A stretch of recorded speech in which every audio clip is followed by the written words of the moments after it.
baru saja Anda saksikan mengenai tradisi kenduri gle di Kecamatan Long, Aceh Besar. Dan berikut kita menuju informasi lainnya. Usai perbaikan Pelabuhan Calang, aktivitas pelayaran menuju Sinabang kembali lancar. Perbaikan pelabuhan berlangsung selama 1 minggu dan kini kembali dioperasikan. Setelah dilakukan perbaikan Pelabuhan Calang sejak 28 Agustus sampai 5 September 2021, aktivitas warga di Pelabuhan Calang, Kabupaten Aceh Jaya kembali lancar.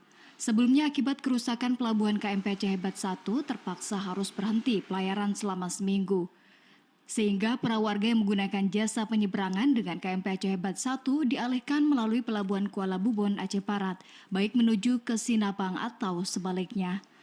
Berdasarkan informasi, kerusakan Pelabuhan Calang disebabkan adanya hantaman saat sejumlah kapal melakukan aktivitas di pelabuhan.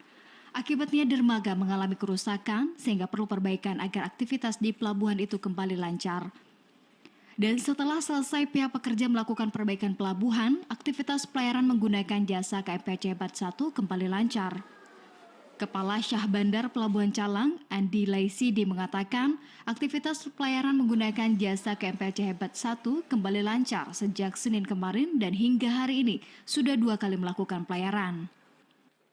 Sejak di tanggal 6 itu kapal Aceh Hebat 1 sudah beraktivitas kembali.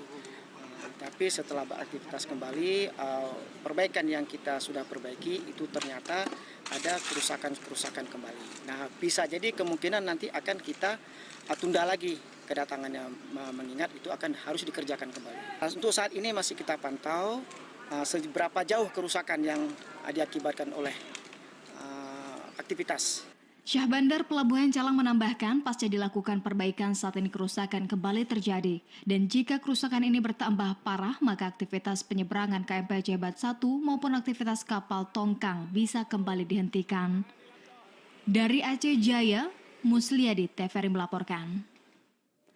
Saudara, berikut kami tayangkan perakiraan cuaca di Provinsi Aceh esok hari.